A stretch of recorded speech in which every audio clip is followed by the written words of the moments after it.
बड़ा ही easy chapter है, बहुत इजी चैप्टर है, बड़ा लाइट सा चैप्टर है, specially after doing demand. Demand, अच्छा सच्ची सच्ची बताना, थ्योरी ऑफ डिमांड इजी था या डिफिकल्ट था? सर इजी था। इजी था कि नहीं था? मतलब as compare to consumer equilibrium, consumer equilibrium में टेक्निकल चीजें होती हैं और अभी तो कंज्यूमर इक्विलिब्रियम और बचा हुआ है, but still consumer equilibrium relatively technical. Theory of demand plain theory, logical. उसमें क्योंकि बड़ी ऑब्वियस सी बात थी ना कि अगर इंटरनेट के रेट्स बढ़ गए तो मोबाइल फोन की डिमांड भी अफेक्ट होगी, तो it was logical reasoning, more of logical reasoning. But deceptive हो जाते हैं कभी कभी क्वेश्चंस हमें ध्यान से करने की, what will be the impact of increase in income on demand for a commodity. तो उन चीजों में ध्यान रखना है कि हमें नॉर्मल गुड्स भी एक्सप्लेन करना है, इंफीरियर भी एक्सप्लेन करना है, तो वो चीजें हैं। इजी है तो स्कोरिंग हो जाता है, बट प्रैक्टिस करना, ग्राफ्स एकदम परफेक्ट होने चाहिए।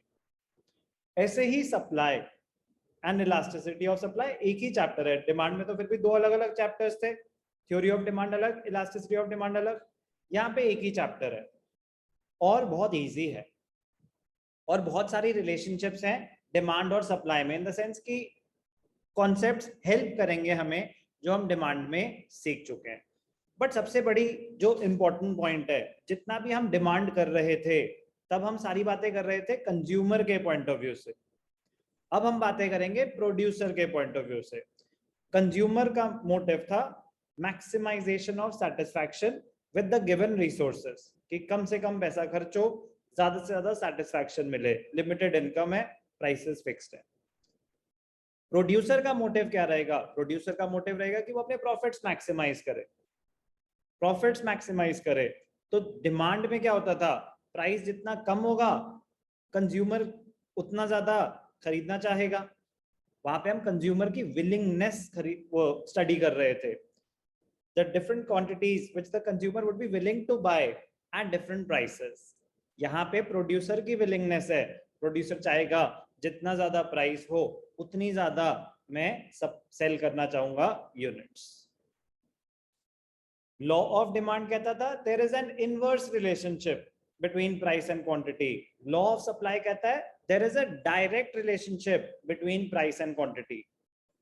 दोनों ऑपोजिट बातें नहीं कर रहे, वो कंज्यूमर के पॉइंट ऑफ व्यू से बात कर रहा है, ये प्रोड्यूसर के पॉइंट ऑफ व्यू से बात कर रहा है। एज अ प्रोड्यूसर आप कोई चीज 100 रुपए की बेचते हो 5 यूनिट, अगर वही चीज 200 रुपए की हो जाए तो अनंत other factors remaining constant, other factors remaining constant मतलब ना तो उसकी कोई कॉस्ट प्राइस चेंज हुआ और कुछ भी चेंज नहीं हुआ, बस सेलिंग प्राइस 200 हो गया, तो बेटा अनंत आप कम बेचना चाहोगे या ज्यादा? सर ज्यादा बेचूंगा। एज अ प्रोड्यूसर बेचूंगा नहीं, बेचना चाहूंगा। आप किसको बेचोगे? कोई खरीदेगा आपसे अगर आप प्राइसेस बढ़ाते रहोगे तो? No sir. तो अभी विलिंगनेस, बेचना चाहोगे, ज्यादा बेचना चाहोगे क्योंकि आपका प्रॉफिट और ज्यादा बढ़ता जाएगा। तो पूरे जो सप्लाई हम स्टडी कर रहे हैं प्रोड्यूसर के पॉइंट ऑफ व्यू से स्टडी कर रहे हैं, ध्यान से देखना। पहले उससे आगे जाने से पहले जीरो से शुरू करेंगे supply. Meaning of supply, like demand, supply is also expressed as a relationship between price and quantity. Before we proceed with the meaning of supply, it is important to understand some special features. Number one, supply is a desired quantity. बेचूंगा नहीं, बेचना चाहूंगा। It indicates only the willingness, how much the firm is willing to sell, and now not how much it actually sells। वो actually कितना बेच पाएंगे, it depends कि consumers कितने पे खरीदना चाहते हैं, एक्चुअल सेल तो वहां जाके होगी। तो अभी हम विलिंगनेस स्टडी कर रहे हैं, तो पहले हमने कंज्यूमर की विलिंगनेस स्टडी करी, फिर हमने प्रोड्यूसर की विलिंगनेस स्टडी करी, फिर जाके हम स्टडी करेंगे कि इवेंचुअली प्राइस डिसाइड कैसे होता है। तो जो लास्ट यूनिट है वो प्राइस डिटर्मिनेशन, वो दोनों का वहां पे जाके यूज होगा। अभी सिर्फ प्रोड्यूसर के पॉइंट ऑफ व्यू से, supply of a commodity does not comprise the entire stock of the commodity. Entire stock नहीं, एक पर्टिकुलर प्रोड्यूसर अपनी विलिंगनेस बता रहा है। ये नहीं कि अगर मैं पूछ रहा हूँ मोबाइल फोन की supply, not the entire supply of the country of a particular producer. We study one producer at a time. Micro concept.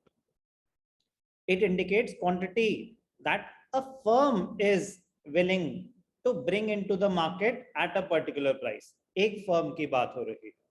For example, supply of TV by Samsung in the market is not the total availability of stock of TV sets. It is the quantity which Samsung is willing to bring into the market for sale. So it does not comprise of the entire stock of that particular good. We are talking about a particular firm. Supply is always expressed with reference to price. Supply 500 units, मैं बोल रहा हूँ 500 units, कह रहा है at which price?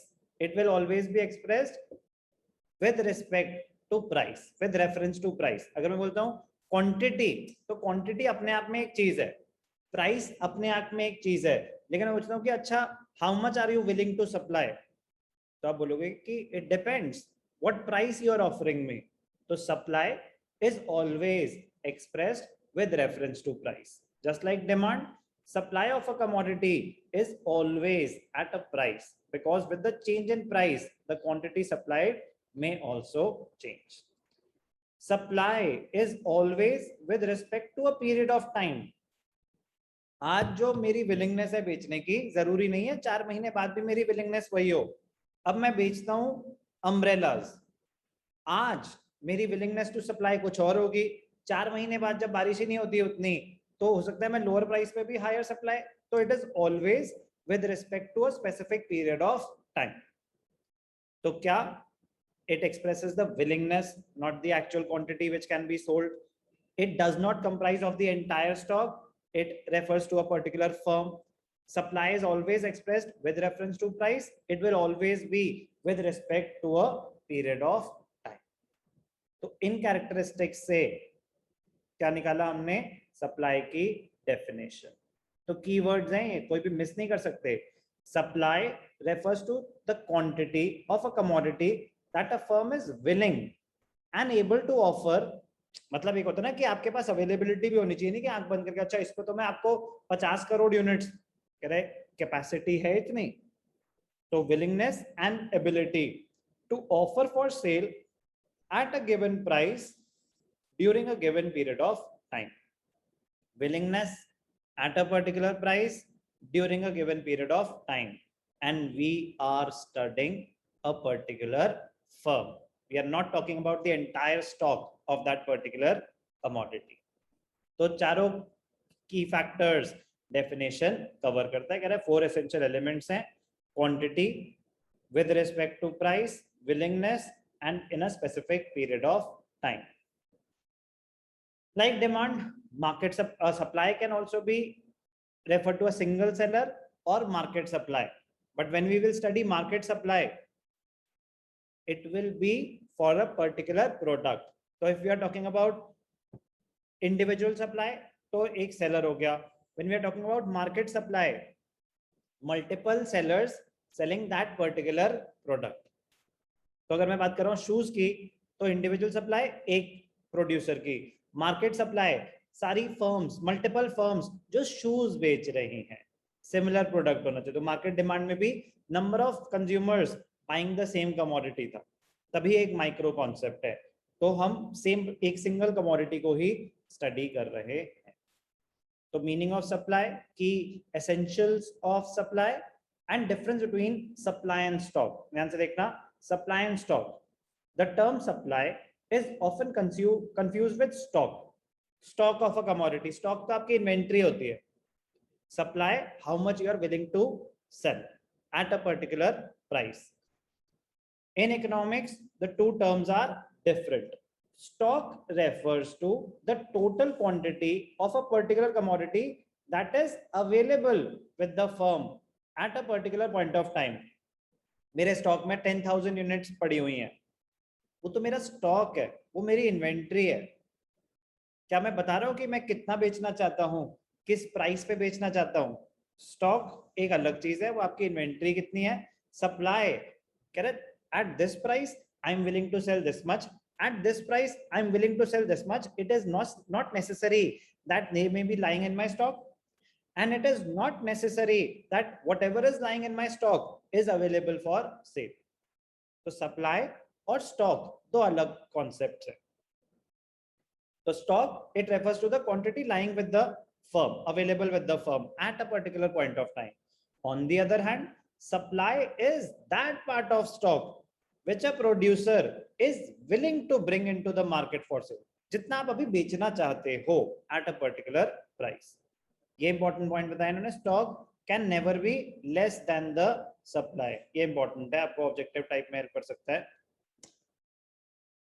Definition नहीं बताया था. Willingness and ability. तो मैंने बताया ना कि आपकी कैपेसिटी, आपके पास सामान है भी जो आप ऑफर कर रहे हो, तो स्टॉक में पड़ा होगा तो ही आप वो ऑफर कर सकते हो. तो stock can never be less than the supply. ये बहुत इंपॉर्टेंट पॉइंट है, ऑब्जेक्टिव टाइप क्वेश्चन बन सकता है इसमें. For example, if a seller has 50 tons of sugar in his godown, he is willing to sell 30 tons, okay, but it is not possible कि stock में 30 था और बेचना चाहे 50, वो possible नहीं है. मतलब you cannot supply more than what you have in your stock. He has 50 tons in the godown as stock, he is willing to sell 30 tons, then supply is 30, so it is possible. But ये होता कि मैं कह रहा हूँ godown में पड़े थे 30, कैन सप्लाई भी 50 टन्स? यस और no? No sir. No, sir. Supply can never exceed stock. तो ये बड़ा ही मजेदार क्वेश्चन है ऑब्जेक्टिव टाइप के लिए. Supply versus stock. Supply refers to the quantity which a producer is willing to offer for sale which changes with the change in price. तो वो तो supply. Whereas stock indicates a fixed quantity. Stock, मेरे पास stock में 10,000 units पड़ी हैं बस fixed. As on 31st March 2021 stock था 10,000 units. Supply तो वेरी कर सकती है ना. कह रहा अच्छा इस प्राइस पे मैं इतना बेचूंगा, इस प्राइस पे मैं इतना. No, stock is a fixed quantity. Supply varies with reference to time, with reference to price. Supply relates to a period of time, over a period of time.